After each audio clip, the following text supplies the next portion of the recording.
I get a little bit sick, and I'm like, it's over. It's over. This is how I'm going to go. I gotta update my will. Oh, God. Hello, everybody, and welcome back to your favorite Pokemon podcast. It's To Kill A Delibird, the podcast where you listen to two guys watch people watch Pokemon in Pokemon. It's getting very meta today. I'm Kellan. I play a lot of Pokemon. I actually know things about it. As per usual, I'm joined by my co-host. It's Graham. Graham, how you doing? I'm doing great, and that is an apt description of what we're doing, as the episodes involve Pokemon Watchers. What a thriving profession. What a dumb name. Yeah, I don't know. I mean, we've got bird watchers in real life, but that's not like a career, right? Well, yeah, but you'd be like an ornithologist. Yeah, yeah. If it's a career, then you're like an actual researcher, right? Which they've established in Pokemon that there are researchers, right? Oak and Ivy, and only people with tree last names can become part of this academic circle. It's very esteemed.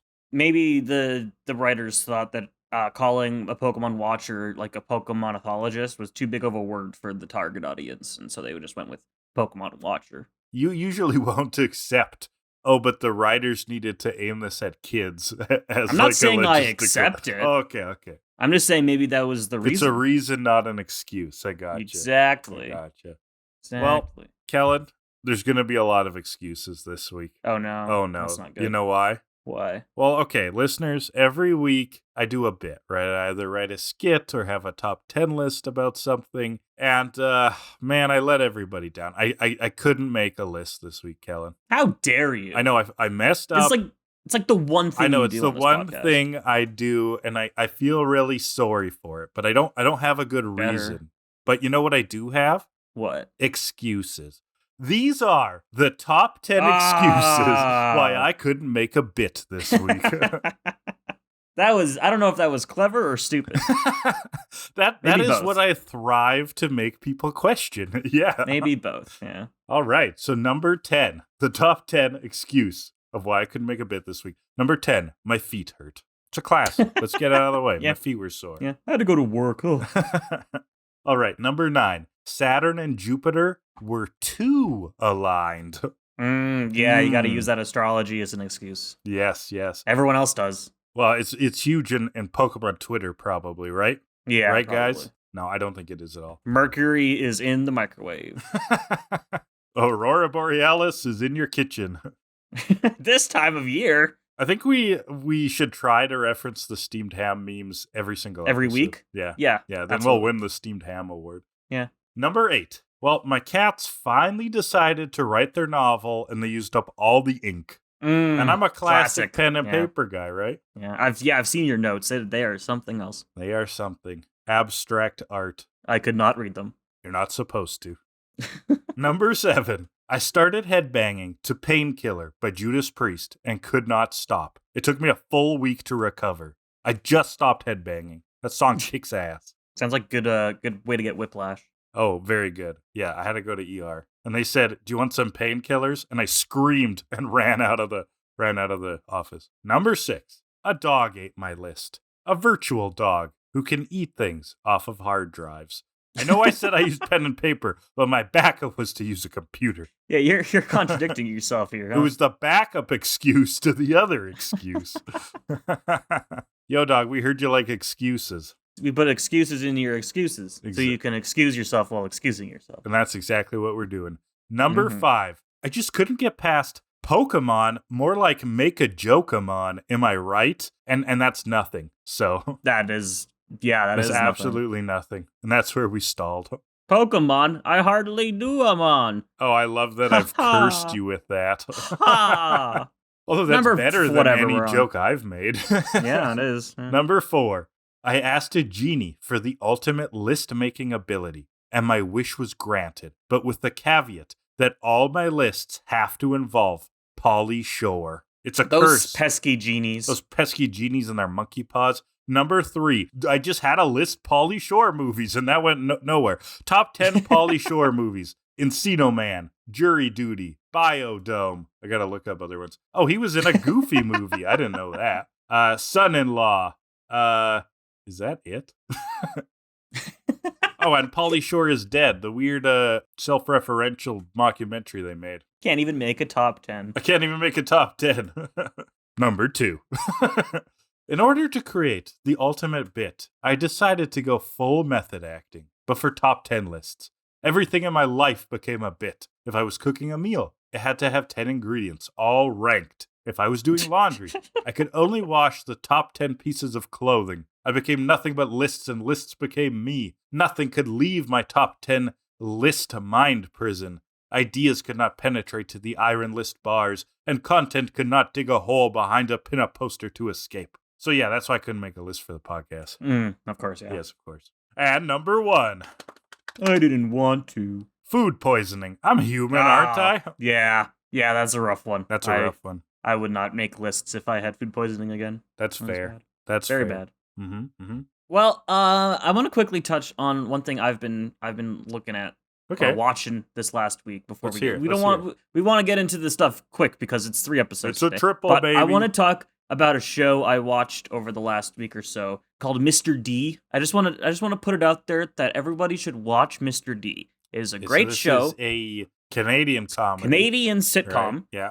Of an underqualified teacher teaching social sciences. He's supposed to be a phys ed teacher, but he knows nothing about what he's talking about. And it is the cringiest show you will ever watch in your entire life. Like worse than season 1 of The Office. If you like the cringy parts of The Office, take those parts, multiply the cringe by 300%, and like triple the amount of them, and you've got Mr. D. And it is crazy. Wonderful. It's great. The first 3 seasons are decent. They're okay. Season 4 to 8 are brilliant. They're so funny. I will urge our audience, if you haven't, check out Canadian comedy shows. Like there's things that we don't do well, markedly, like every other genre of television. But we're good with comedy. Like even back in the old days, SCTV. So that gave the world John Candy and who's the guy? Oh my God, I'm picturing him. And Catherine O'Hara and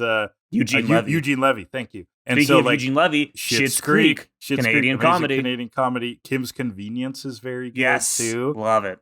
Corner Gas, classic. Last time, a little while ago, I was on vacation in the States, and we met some about 60-year-old Americans on like a wine tasting tour. Actually, we went on. Okay, I know, very bougie. I don't even really like wine, but Shauna does. And the things you do for love.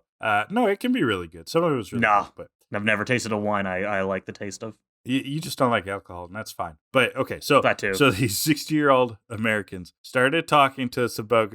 He's like, "Hey, you're from Canada. There's this Canadian TV show I love, Red Green." Oh yeah, I haven't seen that one actually. Oh my God, that is kind of old now, and just like weird and wacky. It's like set up like it's I mean, it would be like YouTube before YouTube. It's set up like it's a guy in his shed making like home improvement videos for you, except he's like terrible and like messes things up and stuff. That's great. It is great. It's very weird. Not a comedy, but another good Canadian show. What's that? Canada's Worst Driver. Oh, that sounds like a comedy. Wonderful. It is like a reality comedy, right? Yeah. It's brilliant. It's beautiful. There you go. Anyway, that sounds watch horrible. Canadian comedies, people. That's your lesson for today. Check out Mr. D. There you go. Good recommendation. All right. Pokemon? Yeah. What you want to run us through the episodes we're covering today? Yeah, today we're looking at 3 episodes. We're starting with Pokemon Double Trouble, or in Japanese, Tag Battle, The Final Gym, and the Wacky Watcher, or in Japanese, Koi King, The Secret of Evolution. And then finally, the Stun Spore Detour, or in Japanese, Neoromo and Kasumi, which is a boring name. So let's jump into Pokemon Double Trouble, shall we? Yes, we shall. On the double, we mean trouble. So this week we're on Kumquat Island. Now, I this is a tough one. I don't know if this is a fruit or anything. Yeah, no, Kumquat's a fruit. Yeah. Is kumquat a citrus? I don't know if I've ever had a kumquat. It could be a weird dated insult. You kumquat. I don't know if I've ever had a kumquat either. Scientific name, Citrus japonica. So I'm assuming it is a citrus. It looks like a citrus, yeah. They were previously classified as forming the now historical genus Fortunella, or placed within Citrus sensu lato. Yeah, they look like little oranges. They look like oranges. Yeah. They look like oranges, but you sat on it. Yeah, they look like weird shaped oranges. Yeah. So that's that one. There's running out of names here. So the fourth and final gym though is on this island. And Ash is looking for that because he needs his final gym badge. If Ash loses and acts like a baby, Tracy and Misty say, at least we're in a nice place. And this is a nice place. So it's like a Tourist luxurious trap. resort island. Huge hotels right along the beach and hot springs, apparently. Yeah, Misty has no confidence in Ash, as per usual. No.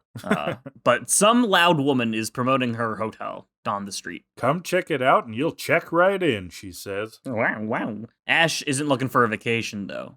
Tracy and Misty are. Yeah, so they're like, you do your gym thing, we're gonna lounge, because this place rules. And so this loud woman, spots the gang walking away, and she sees Ash from the back. She's like, oh, my boy. And she races to them and smothers Ash in her chest. Yes, she does. And we will not make anime mom jokes. No, I won't. I can't say anything about you. I can hold it. I'm not gonna. It's too easy. Kellan. I'm better than that. Yeah, lucky guy, right? Better than that. Geez, that was, okay, so she smothers Ash mom joke. In her heavy-set bosom and yells, Travis, her large personalities. You don't...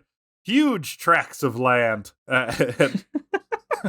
What? You don't know that reference, do you? I don't know that one. That's a Monty Python reference. What movie? Is that from? Yeah, that's from Holy Grail, isn't it? Is it?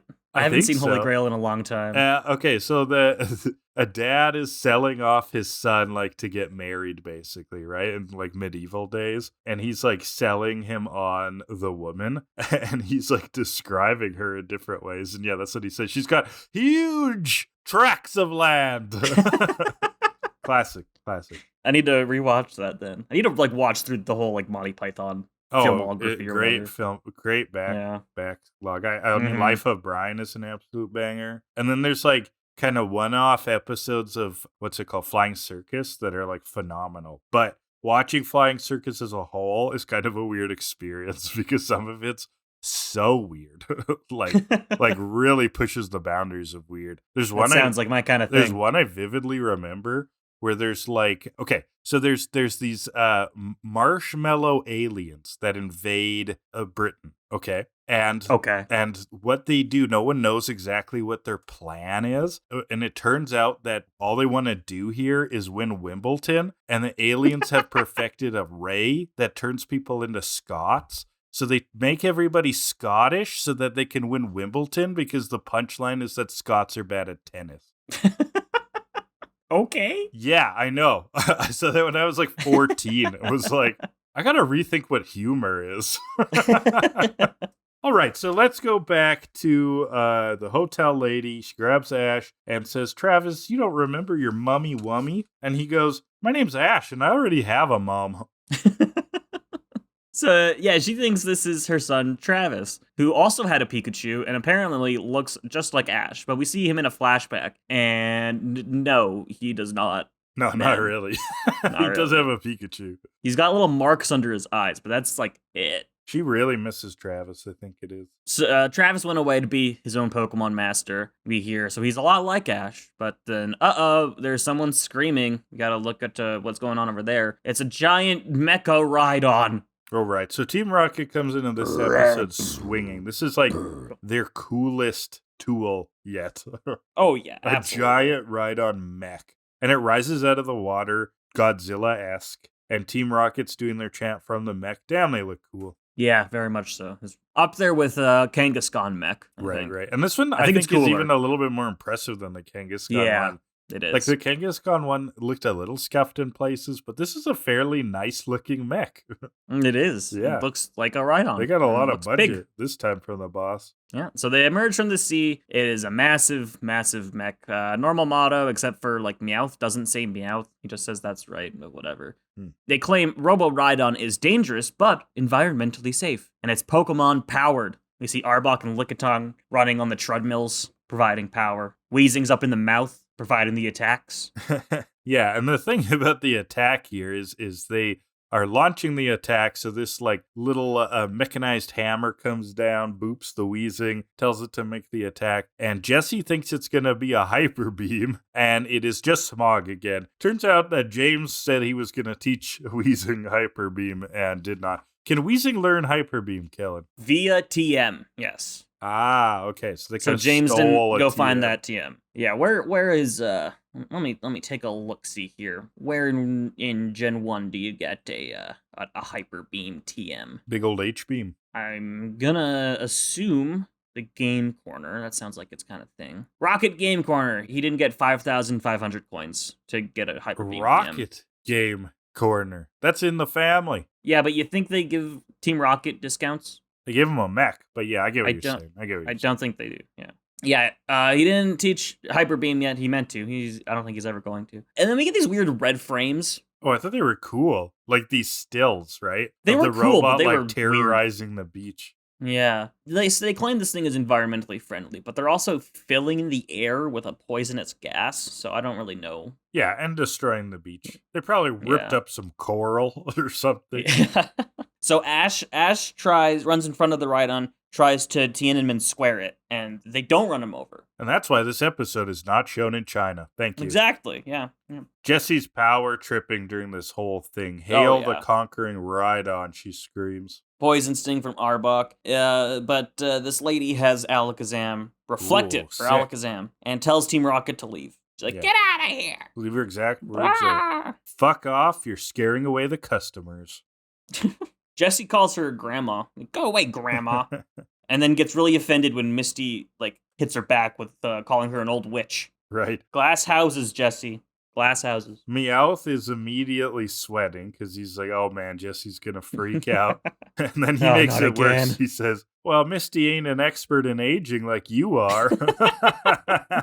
And Jessie does that big head animation. Yeah, classic. Jessie's 25 though. Maybe I'm saying this because I'm 25 now, and I don't want to feel old. So there is this weird, that is not old at all. So there's this weird thing in anime and JRPGs too, though, where they'll have an old guy and he's 19. You find out later. In Hunter x Hunter, it's Leorio. Okay, you anime fans now. They call him the old guy, and he's in a suit all the time, and he's 19.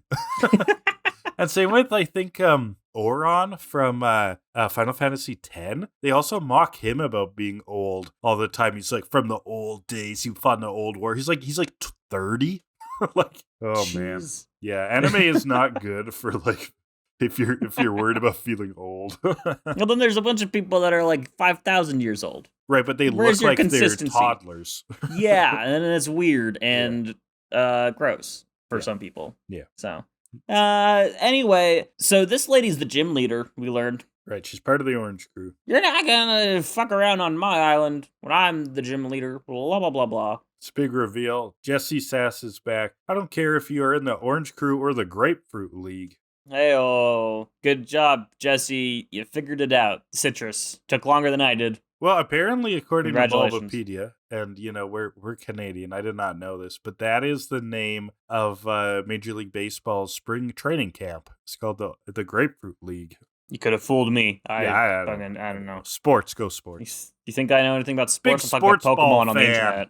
Yeah. The only balls I throw are Pokeballs. Throw the ball, get the points, go sport, yay. So Smog again. Smog. Alakazam uses Psychic to shut the mouth of the Robo-Rhydon, which fills the Robo-Rhydon with Smog. Yeah, there's no exhaust fan because the boss wouldn't cough up the money. Right, so that's kind of probably also why it doesn't have weapons, the Pokemon-powered thing.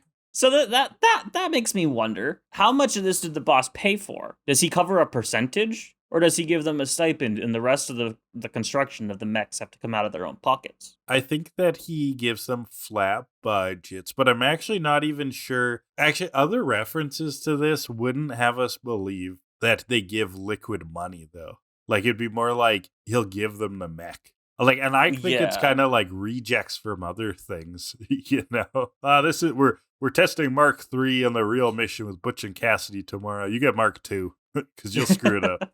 I just wonder if, like, does he give them the budget for making the mech, and then, like a business, they have to, like, hold on to their expense reports to make sure that they spent all the money, and they're not just, like, holding it, and like, telling Giovanni they used all the money, and then, like, they couldn't get an extra couple hundred for exhaust ports? I think that if that know. was the situation, because, like, I think that'd be a more effective way to operate the business. But I think if that was the situation, we would have seen more really bizarre spending from this Team Rocket duo. Like, I think Meowth We would see take a it lot of and spend bizarre it spending. all on fish.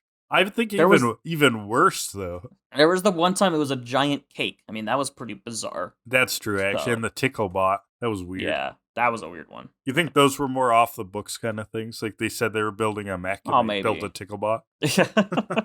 Maybe. And then they embezzled the rest, and then that's what causes Giovanni to be like, okay, everyone has to file expense reports, and we need to keep track of every single penny, because I'm not paying you to make fucking Ticklebot. If you're embezzling from a criminal organization, is it a crime? Ooh, good question. I have no idea. Throw that to the listeners. Shout us out in the comments. What do you think? It probably just makes enemies you don't want to have.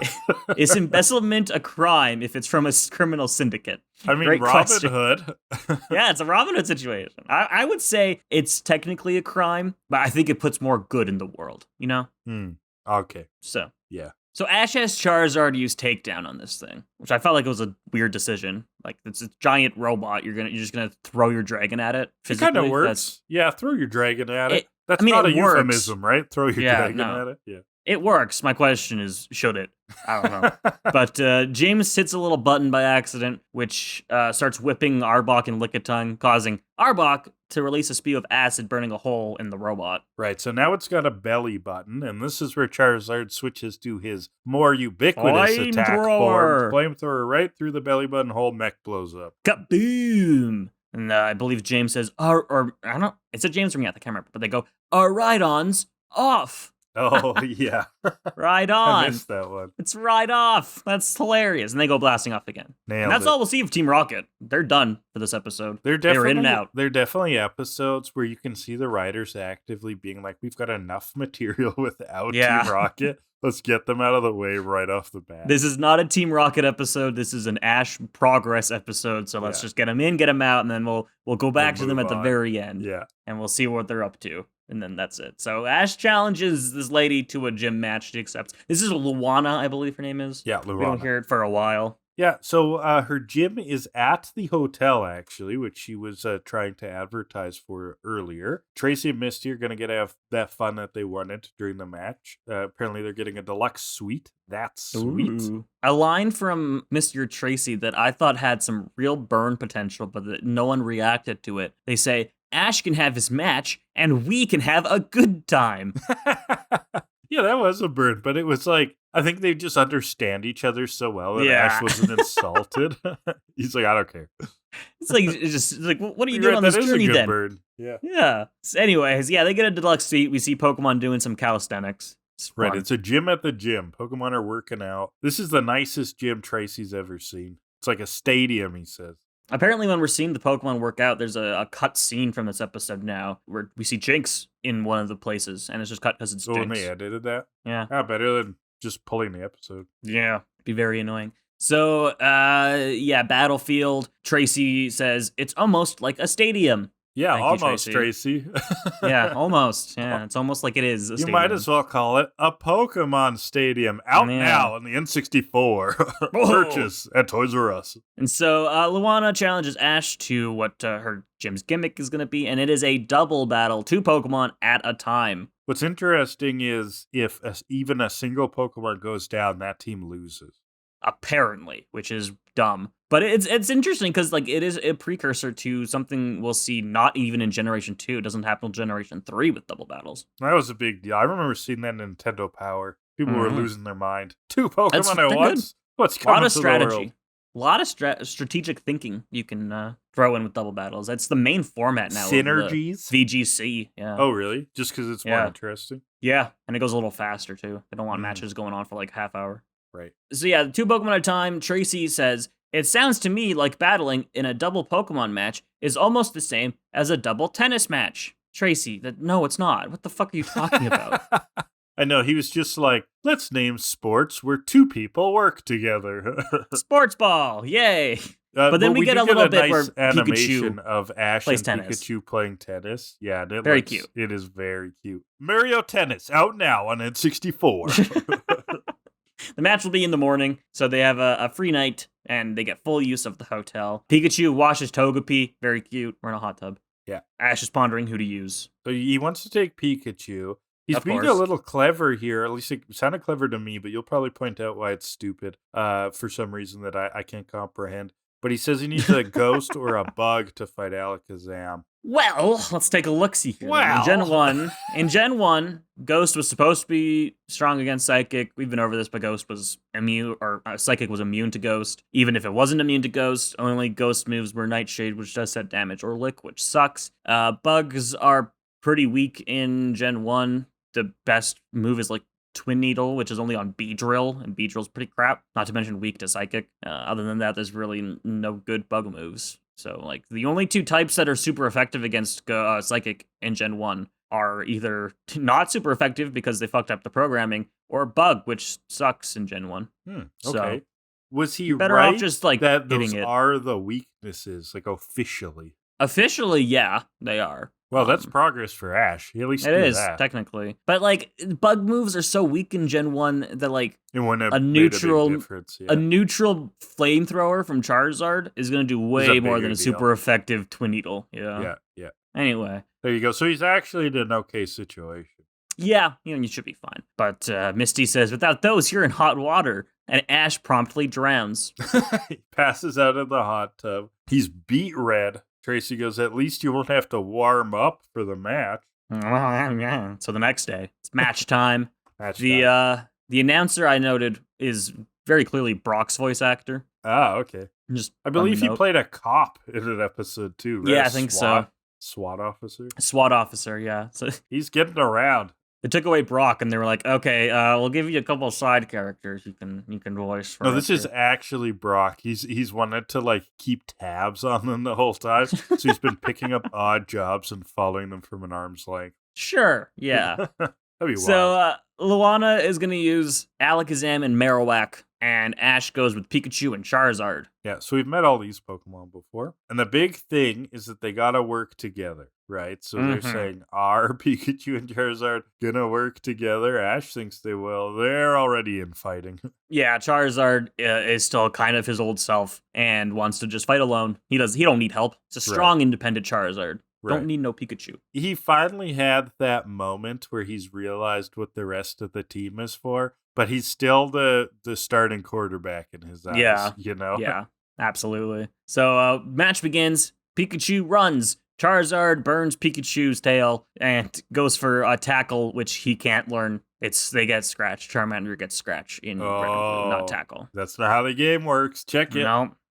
Alakazam goes for Psychic, which freezes him in midair, and we get stops Charizard cold. Beautiful detective lines from Misty and Tracy. After Luana says, Alakazam, use a Psychic attack, one of them goes, Alakazam's using Psychic attack.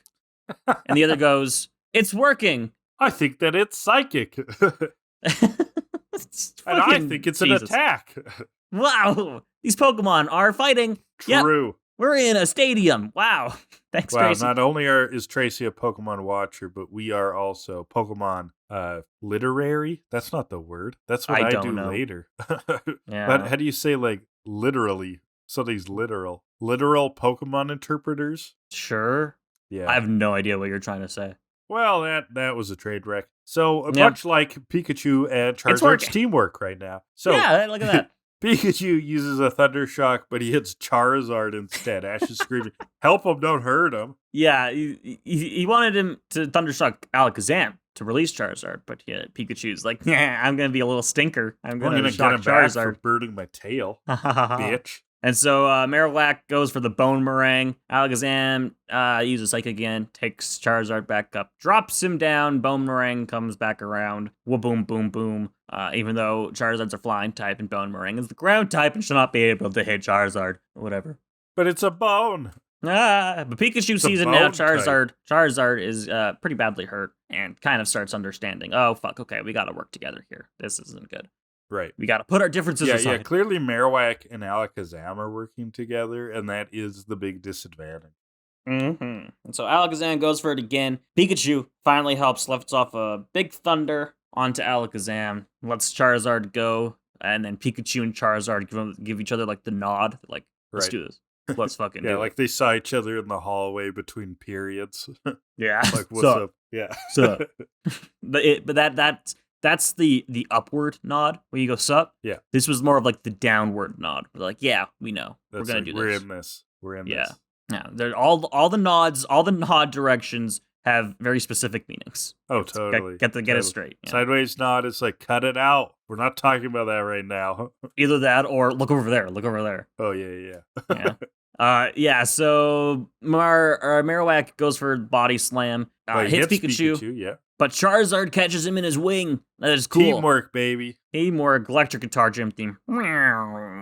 Comes right, on and Pikachu Great jumps stuff. on Charizard's back, flies into the air, dodging the Bone Meringue Barrage.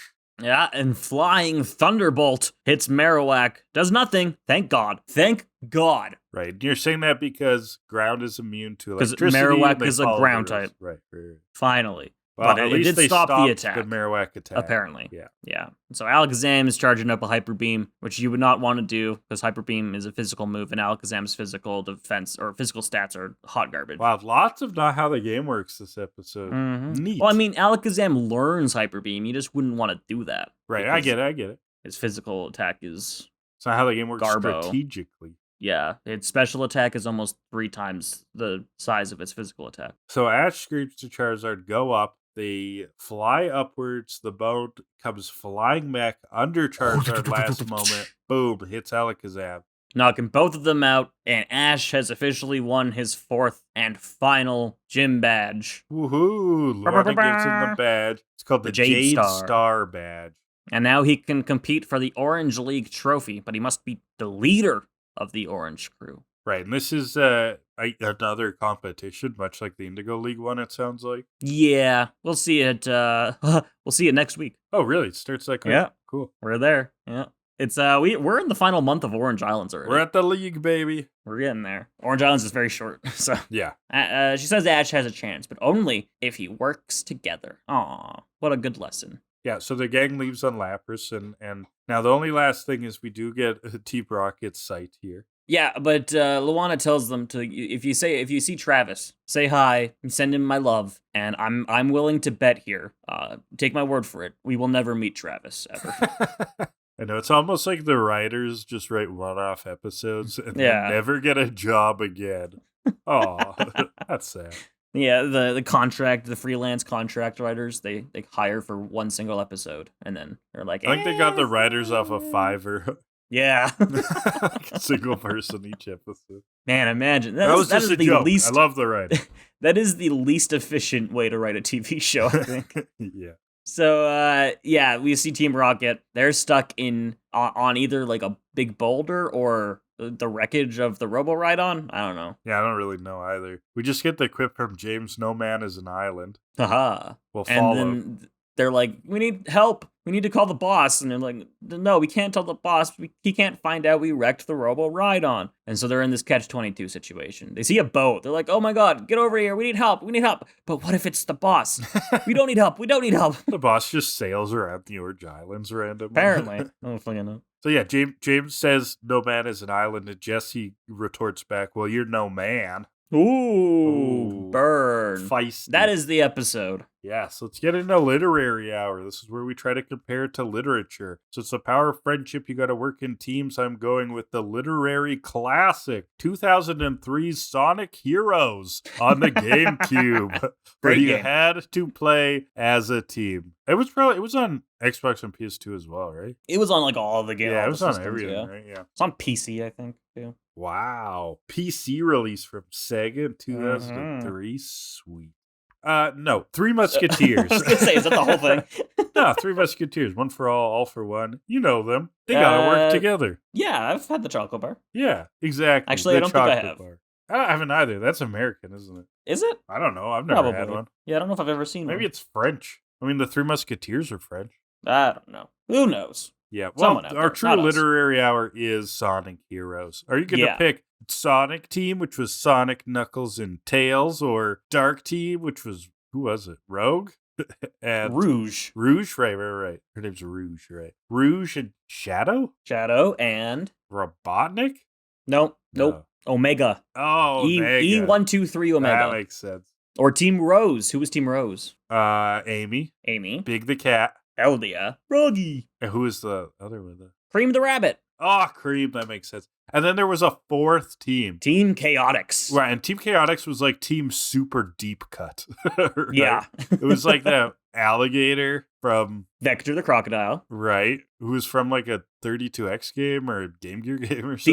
These were from Knuckles Chaotix, I think. Right, Knuckles Chaotix is a 32X game. Okay, Vector the Crocodile, and then that purple chameleon. SBO. Okay, and then a bee. Charmy. Oh, there you go. Charmy the Bee. Oh my god, there we've done it. A literary hour Kellan got involved with. Reciting the character choices from Sonic Heroes. I played that game when I was very young. It is okay. The main problem with it is that you have to play the same game 4 times, essentially. Yeah, with but each when team, But right? when I was young, there was in my like friend group, quote unquote, there was like this rumor that when you beat all 4 teams, then a 5th team unlocks where you play as Metal Sonic, Chaos Zero, and Eggman. And that was not the case. Oh my god, that's a sweet rumor, though. That was not the case at all. That would have been awesome. It just unlocks the final boss. But I think that playground rumors are awesome. But they're the weirdest they were like always wrong. There was one time my friend and I were looking up Pokemon Diamond and Pearl cheats, and we found a YouTube video where it's like, if you go in and out of Professor Rowan's lab 20 times, then Mew will appear. Oh. That makes no sense. No, it doesn't. But we tried it. But you did it. And it didn't work. You're like, let's try it 40 times. Maybe 60 times. Anyway. Yeah, well, Sonic Heroes. We better rank Decent game. this baby. Yeah, let's rank it for Pokemon Double Trouble. This is the 4 the plastic pink picture of objective rankings. I'm pulling 2 categories at random here, and we will rank the episode based on those seemingly arbitrary categories. What do we got first, Kellan? Well, this is a good one. First one, not how the game works. Oh my god, I said that 20 times. Okay, you had a ton of reasons. I didn't understand any of them. But they sounded very promising. Okay, so what was it? Charizard can't learn Tackle. Right, there was some type kind of stuff. Ghost and Bug are technically super effective, but wouldn't be your best choices. Bonemerang shouldn't have affected the flying type Bonemerang Charizard. should not affect Charizard. You wouldn't use Hyper Beam from an Alakazam. You wouldn't use a Hyper Beam with an Alakazam, not in Gen 1. I think that was all of them. Yeah. But those are pretty good. Okay. Double battles aren't a thing in Gen 1. Ooh. There you go. Or 2. So. And they wouldn't work by that if one Pokemon And they don't work by that. Lose. Yeah. By that same metric. Oh, yeah. It's going to be at least 7.9 too. 8.6. Whoa. It's higher than, I think, any other not how the game works. That's true, actually. No, yeah, you're right. I got to bump this up a little. You know what?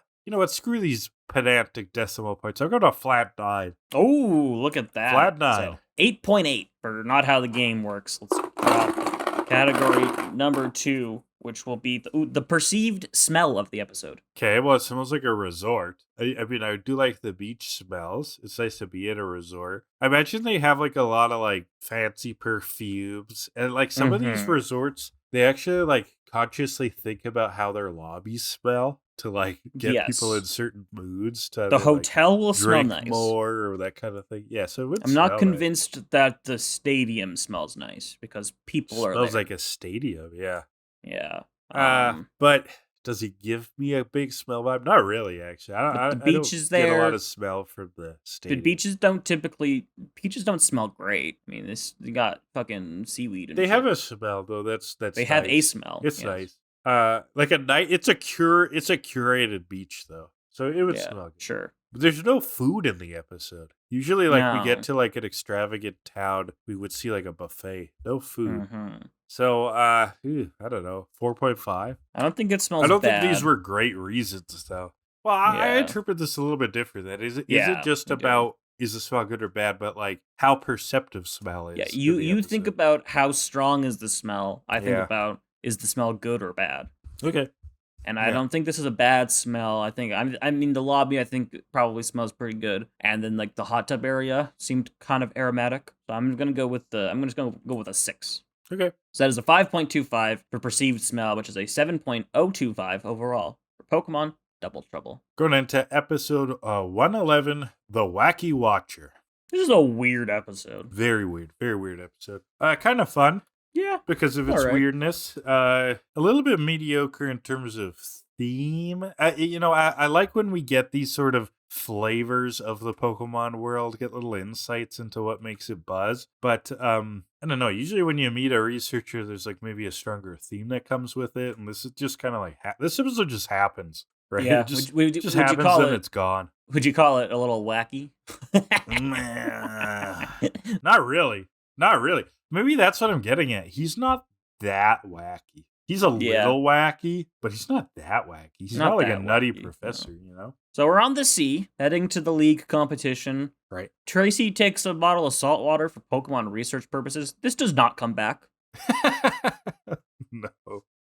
Also, what does that mean, Tracy? Who the fuck knows? Trying to gauge the amount of Magikarp piss in the ocean? I think he just wanted to sound smart in front of his friends, but he just pours it out later. Yeah, or accidentally drinks it. No, he picked it up to drink, and then Misty was like, "Tracy, you're not gonna drink that, right?" And he was like, it's for research. No. It's for Pokemon research, Misty.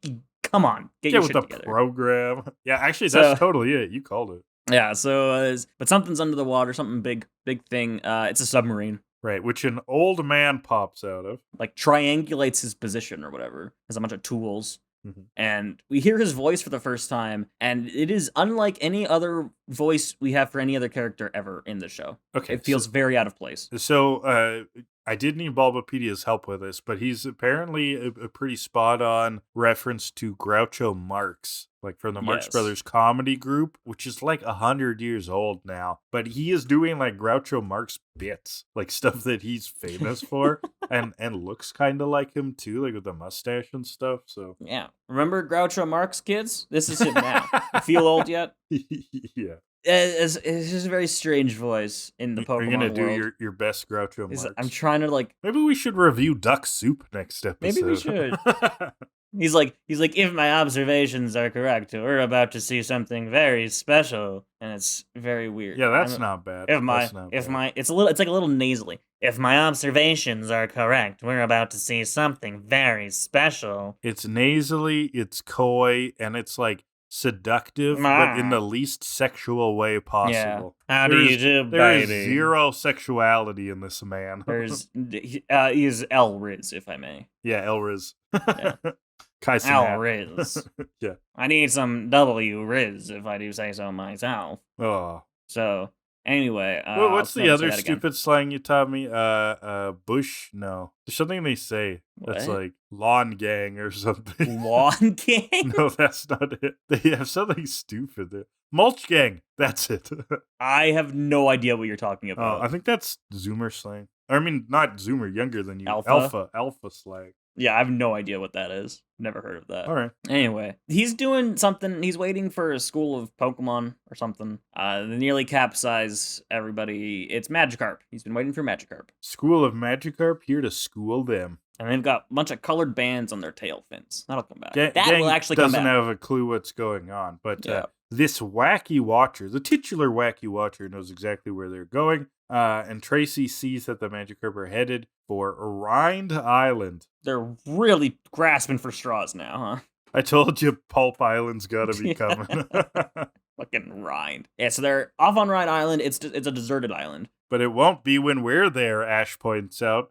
I guess that is kind of how it works. Technically, Ash, yes. Sorta. And they see the Magikarp are all swimming upstream on Rind Island. And then the weird guy comes walking down the path. He's like, "Oh, good. I've been looking for non-union workers, non-union labor." Non-union labor. And then when they're kind of like hesitating, he's like, "No time to organize."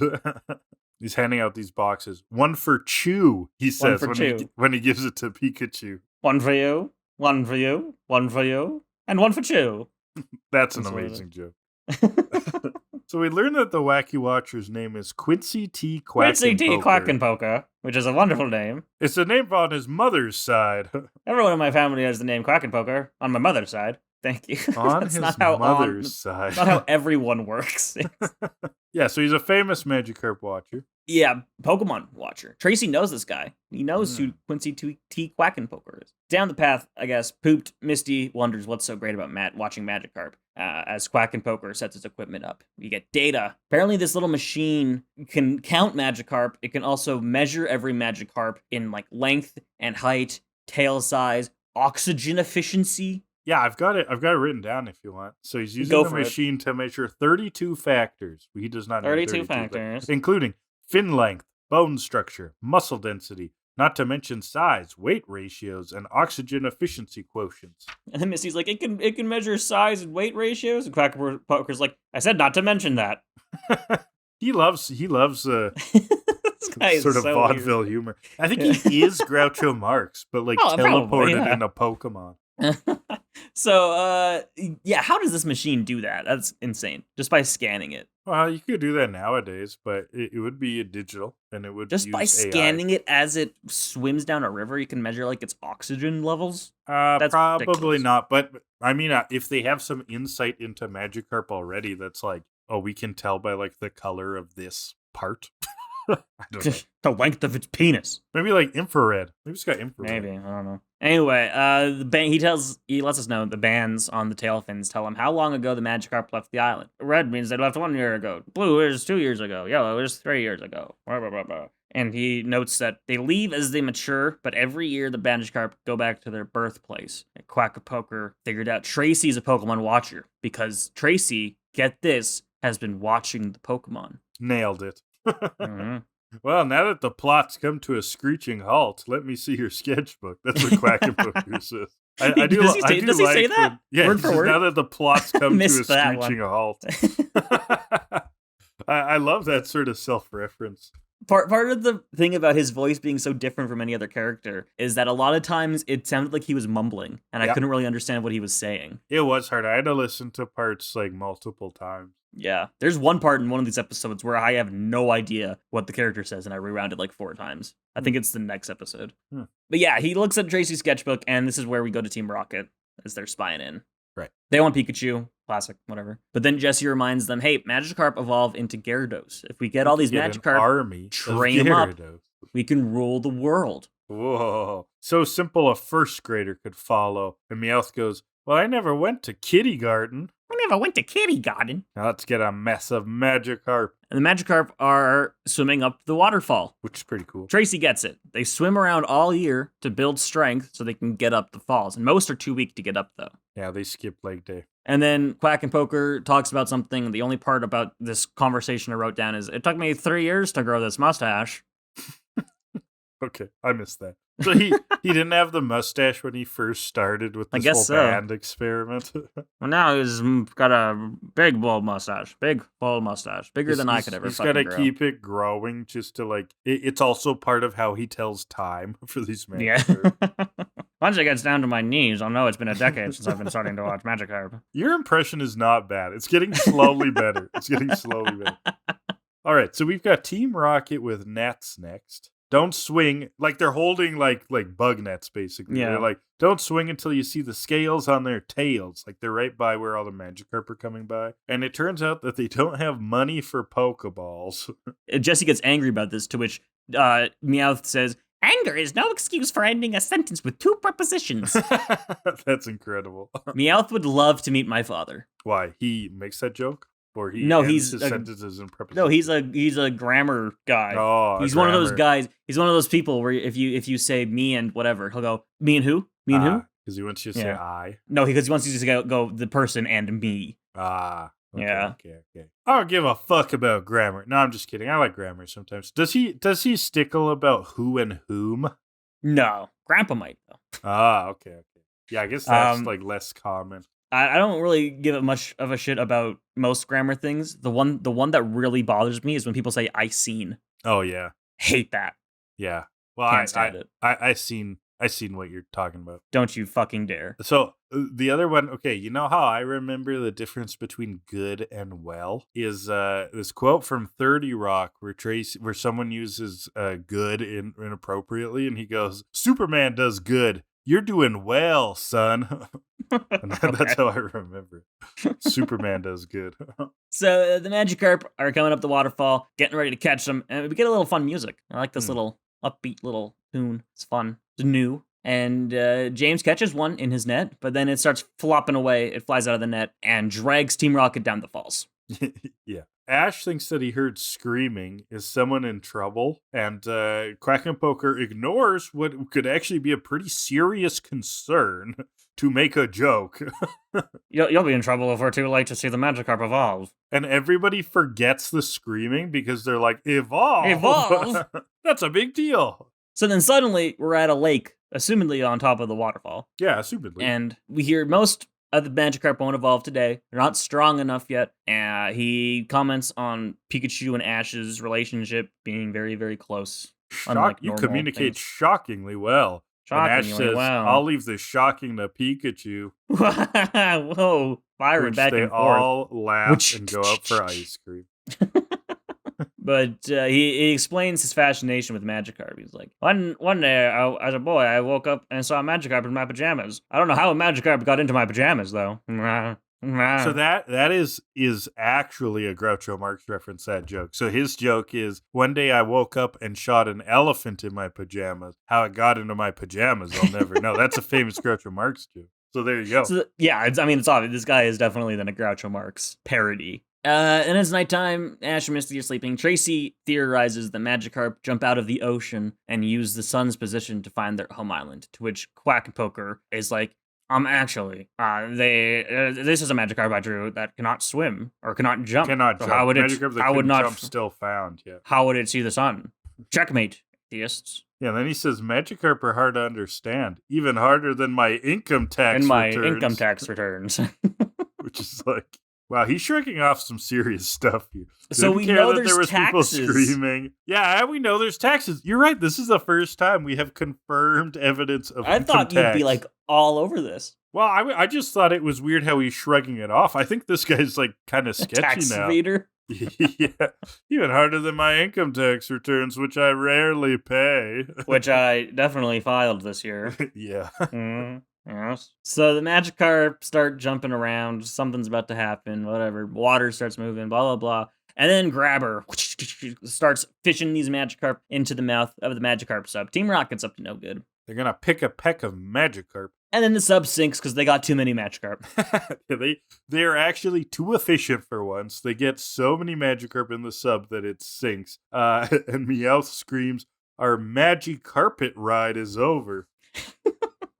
Oh, Meowth. Oh, it's good. It's good. So they gotta chuck Magikarp out now. And they surface on the surface. And then they start getting the motto. Where else yes, do thank they you for surface? That. Mars. I don't know. Nice. Normal motto, except we get, Jess, you better calm down on the double. Replaced line, that's it. But the gang is really bored waiting for the motto to finish. Oh, yeah, they're just fidgeting and bored.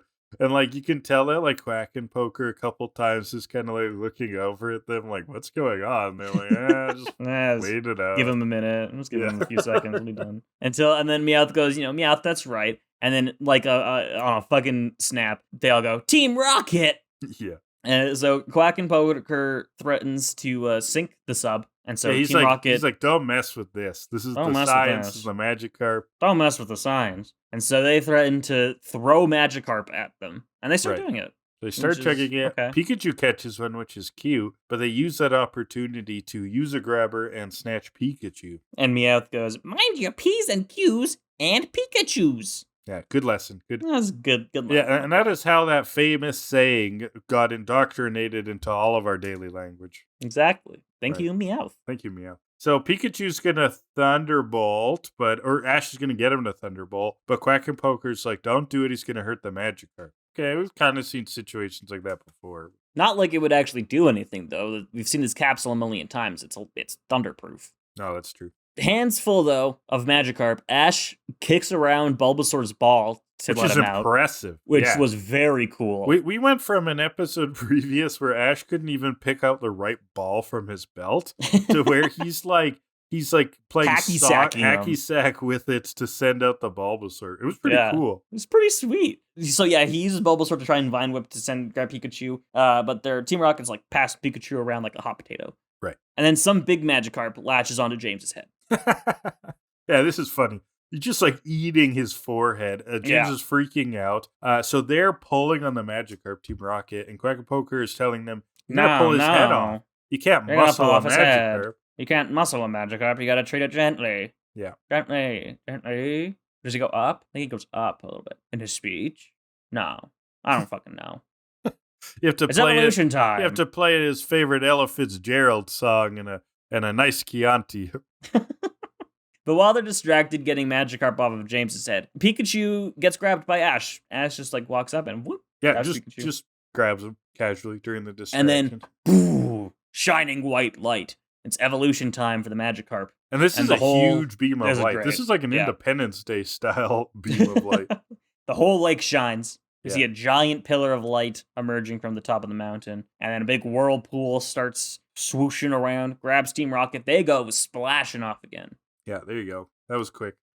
And the Magikarp evolve like in the air because this whirlpool like brings them all up. They evolve in the air, crash into the pond. There's tons of them, and now it's counting time. So Tracy and Quack and Poker got to count all these Gyarados and Magikarp as they are going back out to sea. Yeah, and so they're running down with the Magikarp and the Gyarados, counting them. I feel like you don't want to be running with them because you're just counting the same one over and over again, aren't you? Good point. You should just stay in one spot. Yeah, I guess so. Yeah, you're right. This is dumb, but okay. So their numbers may be flawed. Little fucked, yeah. Which is what Tracy proclaims 70% of them evolved, highest ever. I think you just counted one Gyarados like 20 times, Tracy. Yeah, exactly. That's a Gyarados. Oh, that's a Gyarados. That one looks very similar, but that's a Gyarados for sure. Right. So, and Quackapoker is happy. I can finally unravel the mysteries of Magikarp evolution as the sun rises. Rah, rah. Yeah. And then some shit about Ash winning the league competition because, of course, he has to make it about him. Yada. Every episode has to end with, like, the new characters and the old characters staring at each other at sunset, and they say some platitudes, and it's over. They made a friend, but will they make it to the league competition? Wow. Right, and they always say something like that. Now, I do like it if the wrap-up gives us a theme that's, like, reminiscent of the rest of the episode. But sometimes they just, like, shove a theme on the end. They'll be like, much like Gyarados evolved, so should you in your training habits, Ash. And you'd be like, what? What? That had nothing to do with anything in the episode. Okay. Yeah. Meanwhile, Team Rocket is stuck in the middle of a big circle of Gyarados. And it looks identical to something we saw in a previous episode. Yeah, this is not the first time this has happened. Yeah, where Gyarados are surrounding them like that. Yeah, I think it's at the end of like one of the shipwreck episodes or something. Yeah, it's definitely a much earlier episode. Yeah, but yeah, it's not the first time this has happened, but that is the episode. So the book I'm going to bring up for Literary Hour is Cat's Cradle by Kurt Vonnegut. So the trope in here, it would be like the mad scientist, or like, not mad scientist, more like eccentric scientist, but scientist who gets so devoted that they let slip a bunch of kind of normalized behaviors, right? So this character in Cat's Cradle, his name is Dr. Felix Honecker, and the idea is that he's one of the chief scientists who made the atomic bomb. So this is a fictional character though, and the book's Cat's Cradle is about like I think he's like a journalist who's like finding out about this researcher, and ends up finding about how this researcher went to like this weird Caribbean island where there's like a strange religion that like is connected to the man, and the residents all practice it, and it's like it's a weird parody of a bunch of different I guess like American mentalities at the time. A weird, kind of super quirky book. But anyways, it has a scientist in it who, he's constantly forgetting things because he's so focused on his work, and kind of has like some of that quirky behavior. I would call it serious, but it does have, the book definitely has a sense of humor. So, and it's a good book. Can I say I've read it? I've listened to the book on tape. Does that count? Are you allowed to say you've read it when you've listened to it? Yeah, I would. It's the same. You get the same amount of information. So yes. Okay. Kurt Vonnegut is very interesting sci-fi author. I would shout him out. I mean, he's well known, but I don't need to shout him out. he's bigger than this podcast. But Slaughterhouse-5, super good book. And he does this thing where like his books seem serious, and they are, but then they'll have these like just like really absurdist twists. Like there's like Slaughterhouse-5 is a fairly grounded novel about World War II, but at the same time it also totally isn't. It is told completely out of order. The main character is slipping through time. He gets captured by aliens at one point. So forget everything I said about grounded. And that's his writing style. So anyways, Cat's Cradle. I think this episode is more easily a direct allusion to the basis of Magikarp's evolution, which is like that old Chinese legend of carp swimming up a waterfall, and they go past like the dragon gate, and they transform into giant dragons. There you go. Which is like a very and like this episode is like directly calling to that. Okay, I didn't know that. Neat. Yeah, which is also you also see it in Pokemon Snap. If you do certain steps and you get Magikarp into the waterfall, it evolves into Gyarados. Okay, I don't think I was familiar with this legend. So it was a legend of like a carp that would go up the river? Yeah, it's carps that swim up a waterfall, and they go through the Dragon Gate, and they transform into big dragons. Sick. Which is I think the direct inspiration for Magikarp evolving into Gyarados. Oh, that's awesome. Okay, thank you. Yes. Well, let's get to 4-pour. Rate it, yeah. For the Wacky Watcher, category number 1 will be the Jelly Donut Effect. Ooh, okay. So that is where we point out a fun, interesting, weird, strange adaptation. The dub edits. Yeah, localization decision. So there's Quack and Poker introduces himself. Tracy does not actually know him in the original, and he's just interested that he's a Pokemon watcher himself. Whereas in the dub, Tracy is like, "Oh my God, it's the famous Dr. Quack and Poker." And then there's a little scene that's cut in the dub, where Quack and Poker is holding a Magikarp running towards Tracy. So basically, one little scene. Okay, Weak. So that's boring. And actually, like, Jelly Donut was super good early on. Mm-hmm. There's still some good ones. There's less and less weird dub edits, though, eh? Yeah. I hope we get more. This is very weak. Like, this is 2.1. Yeah. This is a 1 for me. 1.55. And second category, character of the day. Oh, this is good. I actually like Dr. Quack and Poker a lot because his jokes are funny. Yes. They're not that funny, but that's kind of part of it, which makes they're it very more funny for Pokemon. Yeah. Income tax, non-union labor. I'm just going to say it. Graham, I'm going to say it. You're going to say it? 10? 10. It's a 10. Yeah. Yeah, it's a 10. It's a 10. You don't get a more inspired character of the week. The plot around him isn't anything super special, but he himself clearly some writers were having a lot of fun with this one. Absolutely. So that is a 5.775 for the Wacky Watcher. Ooh, nice. Let's move on to the final episode of today. The Stun Spore Detour. Or to make it rhyme, the Stun Spore Detour. Detour. There you go. Detour. You're learning how to rap. Yeah. Whoa, what's up? All right, so we're on a little tiny island. Whoa, yeah, it is. Hey, yo. We're on another island. I don't believe there is any name for this island. No, I don't from think what I'm so. seeing. Yeah, it's just on Bubblepedia, it's just unnamed island. So I think this could be Pulp Island. This is Pulp Island, yeah. We'll go with that. This could be Extra Pulp Island. Extra Pulp Island, yes. Extra Pulp Island. So we're on Extra Pulp Island this week. Ash is training or something, and then suddenly a wave consumes him and Pikachu. Yeah, they're on this island to train for the Orange Island competition. Gets hit by the wave. So, okay, we cut from that. Now, Tracy is with a Vileplume. He's admiring his huge petals, points him out. Tracy, you can't just say someone's got huge petals. Vileplume.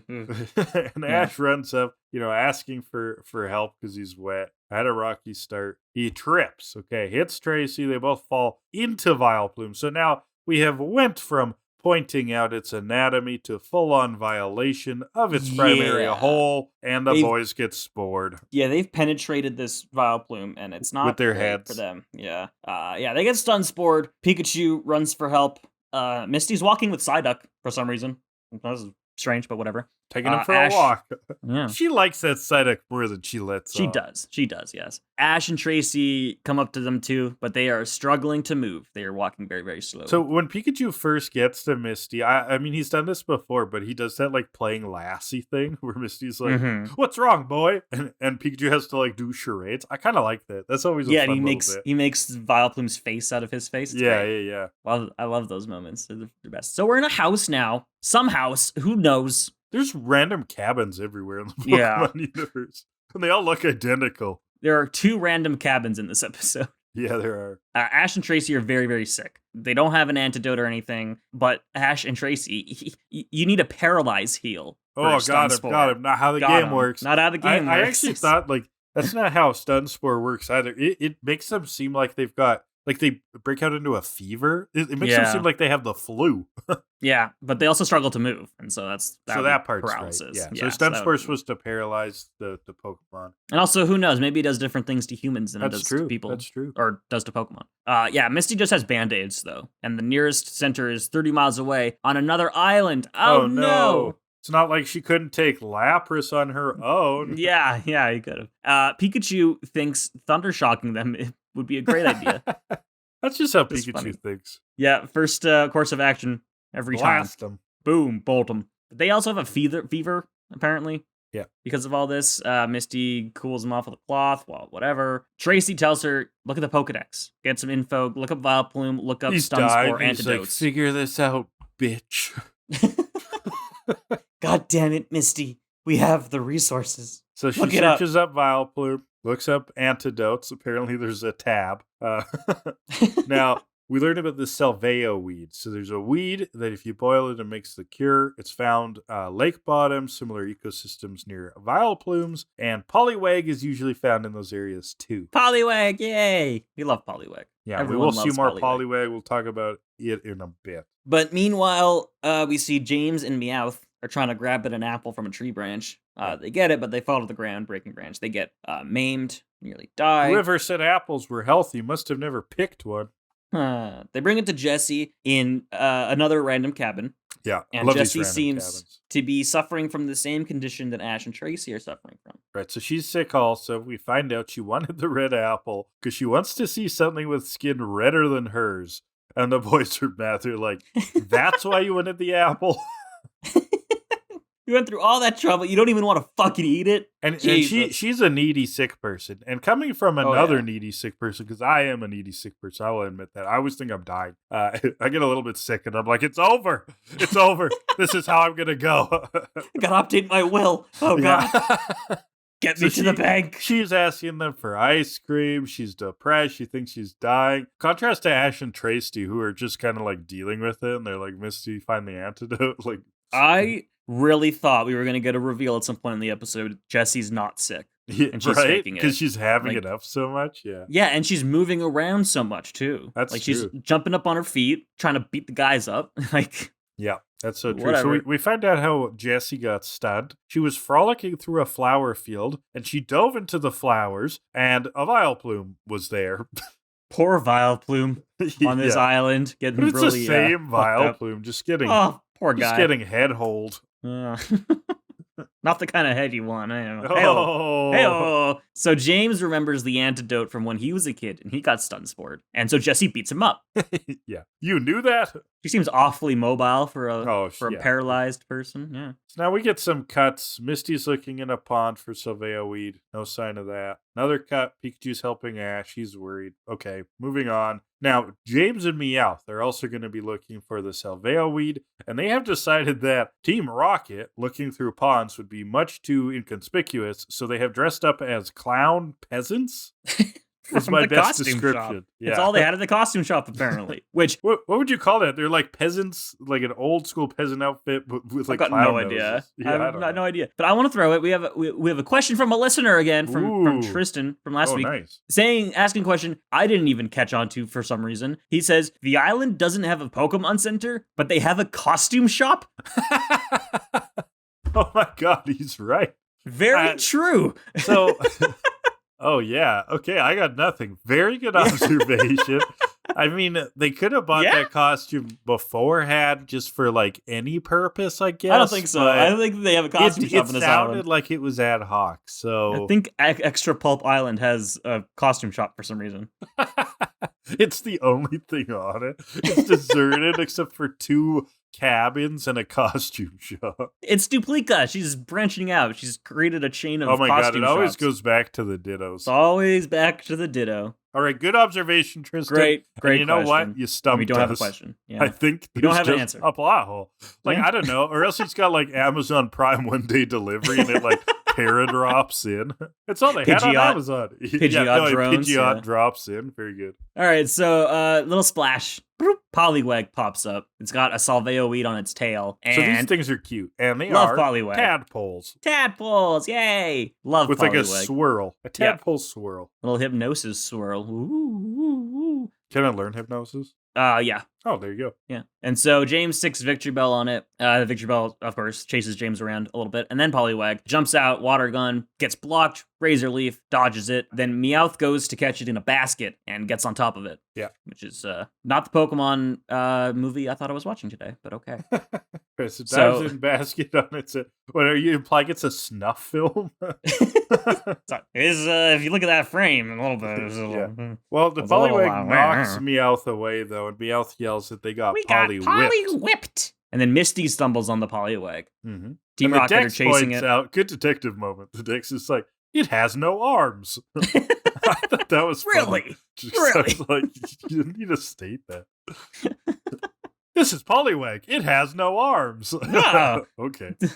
Team Rocket are chasing it, though. They're back in their regular outfits because they can look suspicious now, I guess. Yeah, it covers blown. Whatever. Yeah. Misty defends Poliwag. Victory Bell versus Goldeen next. Oh, yes. So Victory Bell hits a Razor Leaf. Goldie dodges into the water. The Victory Bell tries to follow, and that's when Goldeen does a horn attack, hits him. A Fury attack just starts bouncing Victory Bell up and down, hitting him over and over. Juggling it in the air. I learned some trivia from Bulbapedia, because, we've seen so far up to this, but not past. Victory Bell earned a very, very interesting Xbox achievement this episode. You know what it is, Kellan? What? He's the only Pokemon to lose to Misty's Goldeen in the entire series. Isn't that good? Poor Victory Bell. Poor Victory Bell. That's unfortunate. I love Victory Bell. It's one of my favorite Gen 1 Pokemon. That's true. Victory Bell's good. I always name it Jupiter. Is there a reason, or it's just cute? It's a Venus flytrap. I was a really clever 13-year-old. Yeah. It's a Jupiter ant. What's another word for jail? I don't know. Okay. Yeah. No, I don't know. I thought of it one day, and I was like, I think Jupiter is a fitting name for this thing. I don't know. It's genius. Makes sense. It looks like a Jupiter. Yeah. Anyway, where were we? Goldeen wins a fight. For the only time in its life. Yeah. Then it's Weezing time. Weezing comes out, and so Misty swaps to Staryu. We get a tackle from both. It's like an even match. Whatever. Yep. Bang, bang. Smog, double edge from Staryu kind of blows through it, sends Weezing flying like a piece of debris in space. He just kind of floats through the air with full momentum, not stopping. Weezing does kind of look like he would just keep floating indefinitely. Yeah. To find him like in the next island. And so Meowth's up now. He's going to fight. Ooh. Love when we get Meowth fighting. And he's going to go up against Psyduck. Yeah, Misty swaps out. He goes for a scratch and a bite on Psyduck. Psyduck just kind of laughs it off. Kind of tickles. And then the headache gets bad. So Misty totally knows how to use Psyduck now. She basically just has him try to get hit in the head as much as possible until he can use Psychic Attack. And then his eyes start to glow blue. Yeah, you know what that means. Sends Meowth and James flying back through the forest. Yeah, with causing confusion. a giant trail behind them. Meowth and James have a good point here. They're like, usually we just get beat up by the twerp, but now we're going to be beat by his friends too. Yeah, because you guys suck.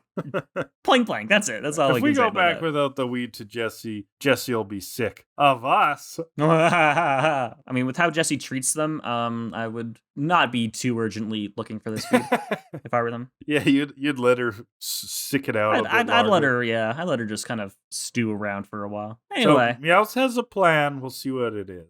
Now we Yeah, cut they're like, to... you think these kids would think about something other than Pokemon? Meowth's like, oh, I've got an idea. We'll see what that is. We'll see what that is. We cut to Misty creaming Poliwag. No. She's putting cream on him. He was Yeah, hurt. I know.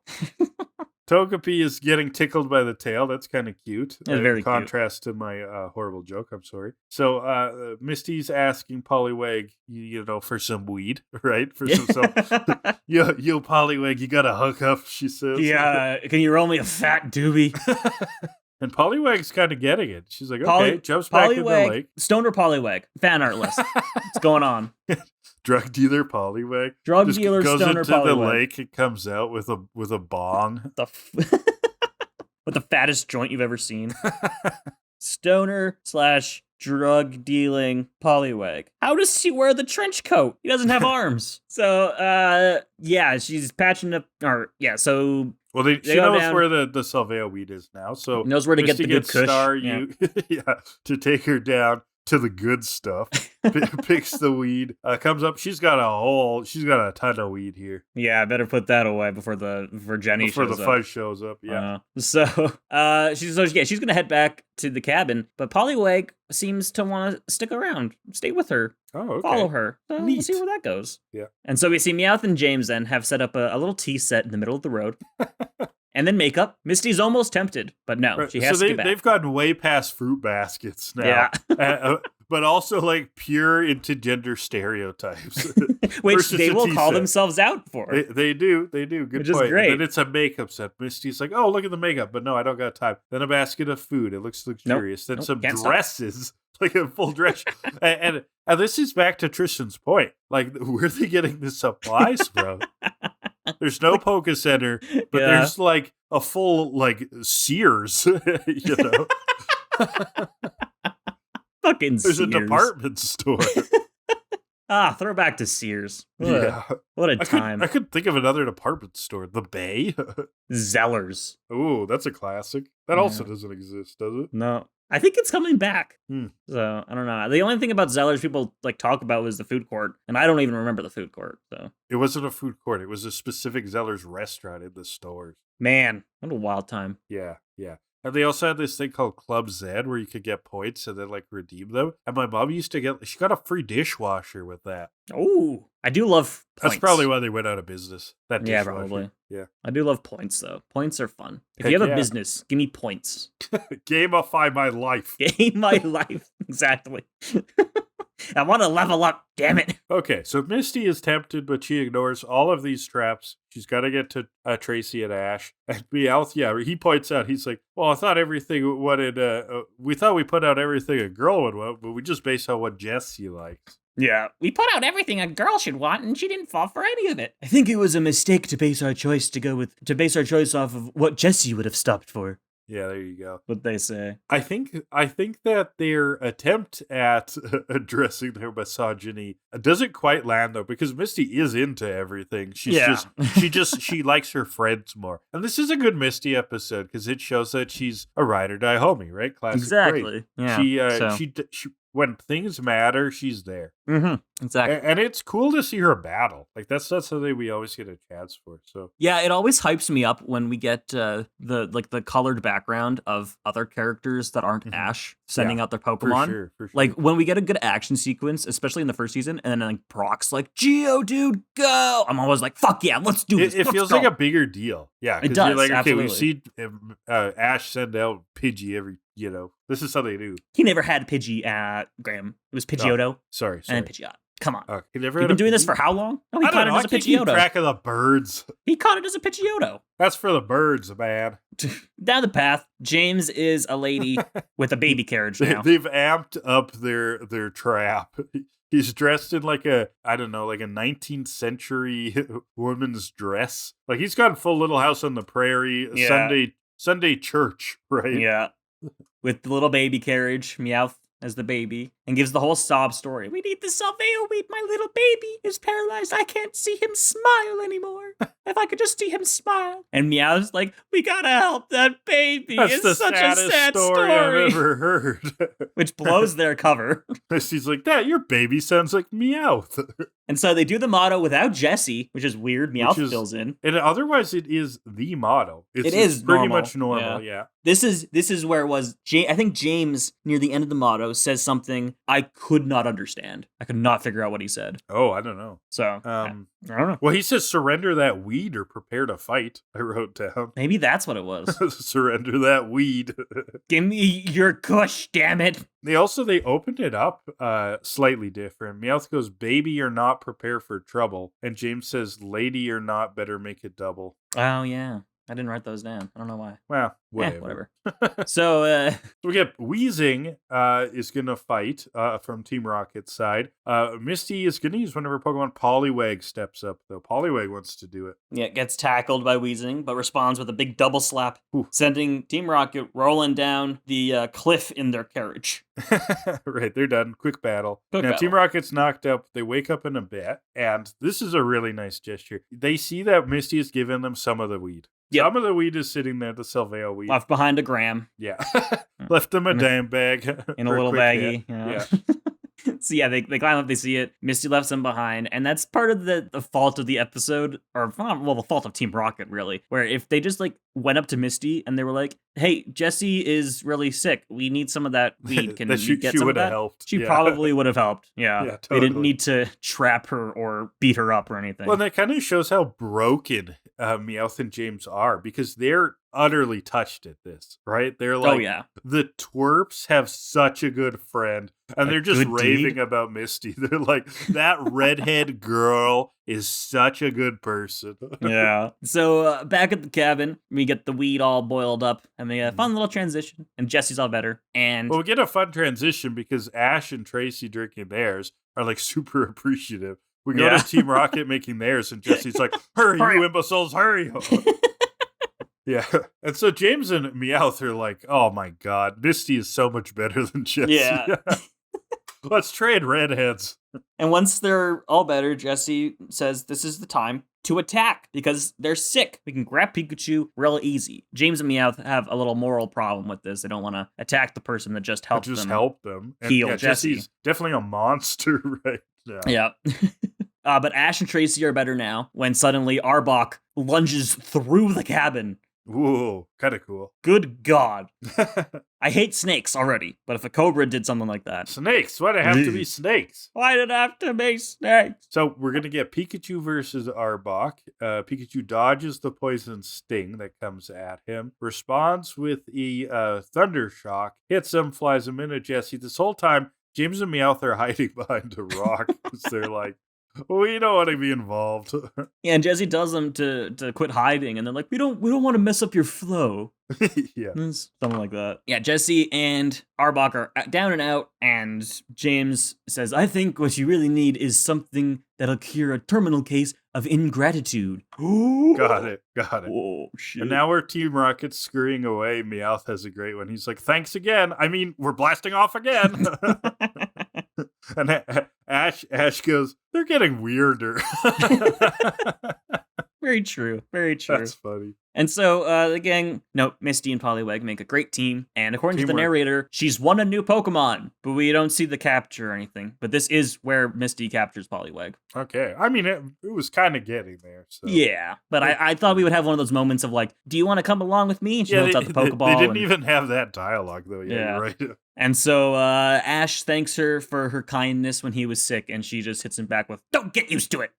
Yeah. Just Misty we know and love. Mm-hmm. And they're back on the sea, heading towards the Orange League competition, and that is the episode. All right, so Literary Hour.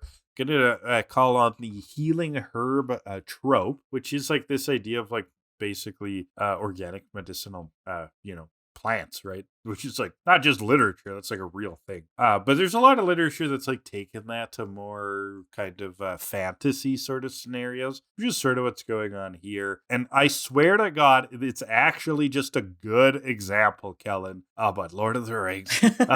Dollar in the jar. Yeah, but it's the King's Foil. So when Frodo is stabbed by the knife of the Nazgul and is, on death's door, and they're trying to get him towards, what's it called? Elrond's kingdom, Rivendell, but it's pretty far away, so he's telling the others to look for King's Foil, okay? So there's this plant that they say that he can fashion an old-fashioned folk remedy from, coming back from way the times of Numenor even, that they would use this plant. So Aragorn's old, and he knows things. And this actually is it's a parallel to the Tales of Beren and Luthien, so I'm really going off. Tolkien fans, come on, you know this shit in and out. Aragorn is a Beren parallel. This is the old story of Beren and Luthien. Luthien being an elven woman, Beren being a human man. That is the parallel to Aragorn's own love story with Arwen, and there in the Tales of Beren and Luthien, there is an example also when Beren is struck in the chest by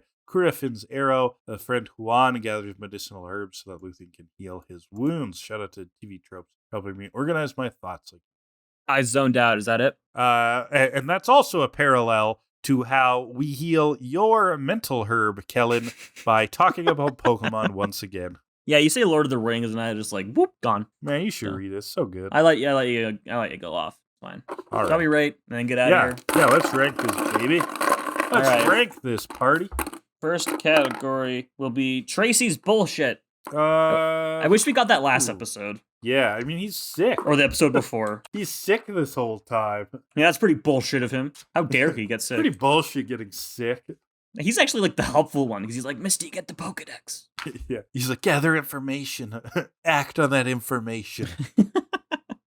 I mean, it's pretty bullshit that he ends up in the Vileplume. What the hell are you doing, Tracy? That's true. Yeah. I mean, and he says he says that Vileplume has huge petals.